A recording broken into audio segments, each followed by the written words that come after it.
Hello दोस्तों, आज हम पढ़ने वाले हैं विभाजन के नियम, जिसको इंग्लिश में कहते हैं डिविजिबिलिटी रूल। डिविजिबिलिटी रूल में आज हम सबसे पहले पढ़ेंगे दो के विभाजन के नियम। दो के विभाजन के नियम में दो के लिए सबसे पहले हम पढ़ेंगे वे सभी संख्याएं दो से पूर्ण विभाजित होती हैं जिनका इकाई का अंक 0, 2, 4, 6, 8 हो। इसका मतलब है इकाई का अंक मतलब पहला अंक 0 हो, 2 हो, 4 हो, 6 हो, 8 हो। वो सभी संख्याएं दो से पूर्ण विभाजित होंगी। ऐसे ही हम इसको एग्जाम्पल के साथ आपको बता देते हैं ये कैसे होगा। जैसे हम ऐसी संख्या ले रहे हैं, तो ये है 2242।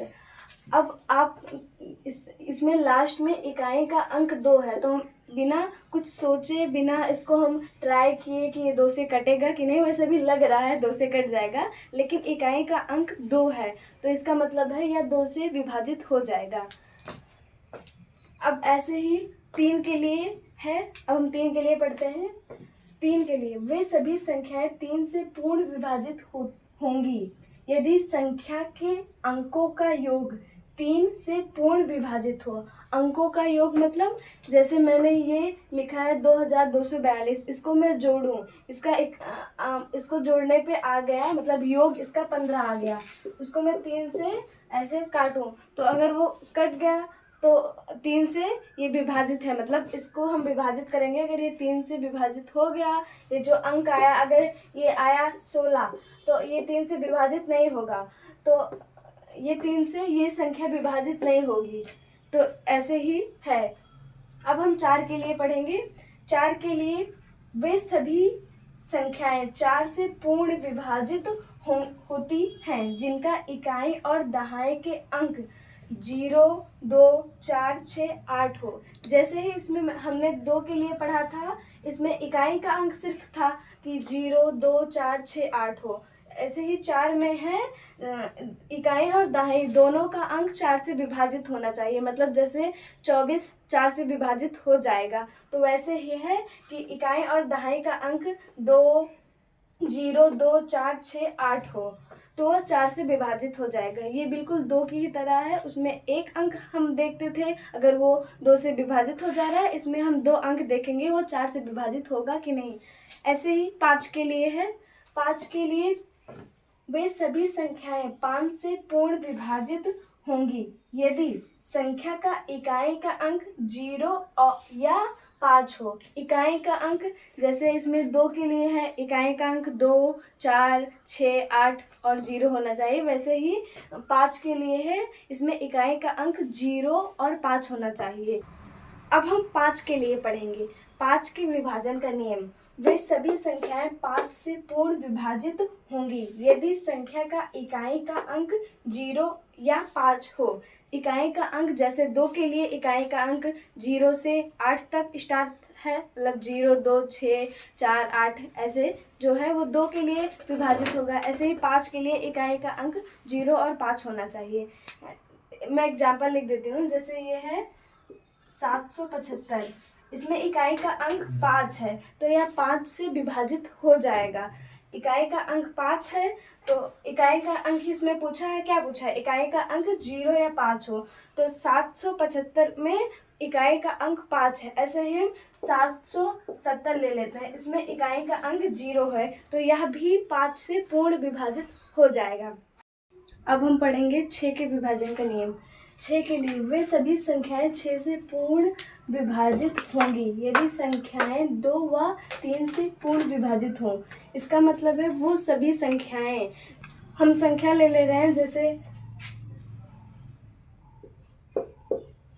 ये हमने संख्या ले ली, या 2 से विभाजित होगी कि नहीं। 2 के लिए विभाजित होने के लिए इकाई का अंक 2 से विभाजित होना चाहिए, तो यह 2 से विभाजित हो रहा है क्योंकि इकाई का अंक 2 ही है, तो यह 2 से विभाजित हो रहा है। अब हमें 3 से ट्राई करना है, क्या 3 से विभाजित होगा या नहीं। अब हम इसको जोड़ेंगे कि तो ये हो गया 7 3 10, ये 9 11 21, इसका 21 हो गया। अब इसको हम 3 से काटेंगे, ये हो गया तो अब 3 से विभाजित हो रहा है तो यह 6 से भी विभाजित होगा। मतलब 3 और 2 दोनों से अगर वो यह संख्या कोई भी संख्या विभाजित हो तो वह संख्या 6 से विभाजित होगी। अब हम 7 के लिए देते हैं। 7 के लिए कोई रूल नहीं है, क्योंकि 7 के लिए अगर कोई कहे ट्राई करने के लिए तो हमको ट्राई कर लेना चाहिए। मतलब 7 के लिए कोई खास रूल नहीं है तो हमें उसको ट्राई करके ही देखना चाहिए। अब हम 8 के लिए देखेंगे।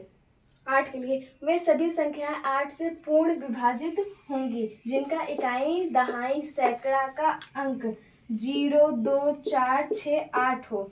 जैसे हमने 2 के लिए पढ़ा था, इकाई का अंक 2 से विभाजित होना चाहिए। 4 के लिए पढ़ा था, इकाई और दहाई का अंक 4 से विभाजित होना चाहिए। वैसे ही हम 8 के लिए पढ़े, इकाई, दहाई और सैकड़ा का अंक अगर 8 से विभाजित हो रहा है तो वह संख्या 8 से विभाजित हो जाएगी। तो जैसे हम संख्या ले रहे हैं कोई भी,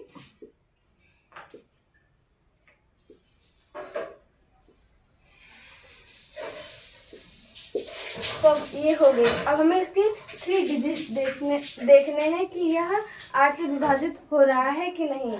तो हम इसको ऐसे यहाँ लिख ले रहे हैं कि ये 8 से विभाजित होगा कि नहीं। तो हम 8 16 16 6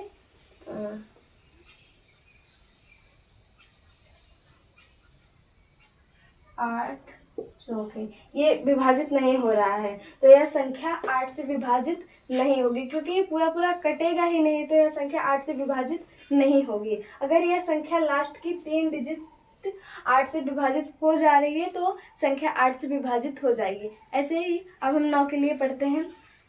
9 के लिए वे सभी संख्याएं 9 से पूर्ण विभाजित होंगी यदि संख्या के अंकों का योग 9 से पूर्ण विभाजित हो। इसका मतलब है जैसे हमने 3 के लिए पढ़ा था कि सभी संख्याओं का योग कर लें, मतलब सभी संख्याओं को जोड़ लें और उसको हम 3 से विभाजित करें। अगर वह संख्या 3 से विभाजित हो जा रही है तो वह संख्या 3 से विभाजित हो जाएगी पूरी। उसका योग अगर 3 से विभाजित हो जा रहा है, वैसे ही 9 के लिए है, हम जो भी संख्या लें उसका योग अगर 9 से विभाजित हो जा रहा है तो वह कितनी भी बड़ी संख्या हो 9 से विभाजित हो जाएगी। अब हम पढ़ेंगे 10 के लिए। वे सभी संख्याएं 10 से पूर्ण विभाजित होंगी यदि संख्या के इकाई का अंक 0 हो।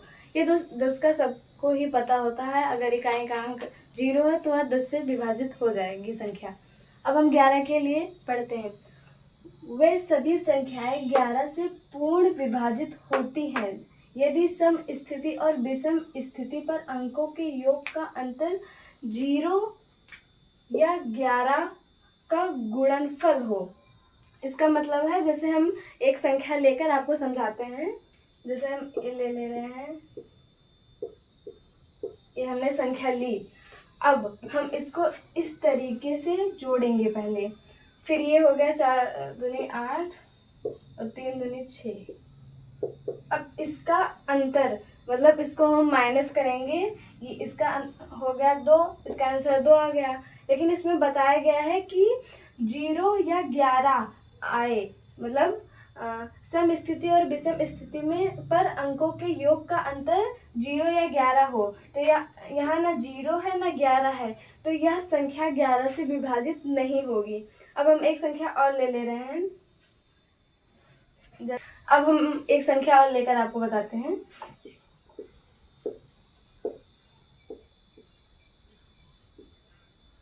ऐसे अब ये हो गया 4 और 3 7।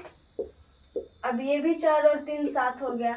अब इसको हम माइनस करेंगे तो इसका आंसर 0 आ गया। अगर 0 या 11 गया आंसर, मतलब माइनस करने पे 0 या 11 आता है तो वह संख्या 11 से विभाजित हो जाएगी। तो यहाँ पर 0 आ गया तो यह संख्या 11 से विभाजित हो जाएगी। ऐसे ही वीडियो के लिए मिलते रहेंगे। अगर आपको वीडियो अच्छा लगा हो तो वीडियो को लाइक करें, सब्सक्राइब करें एंड ज़्यादा से ज़्यादा लोगों से शेयर करें।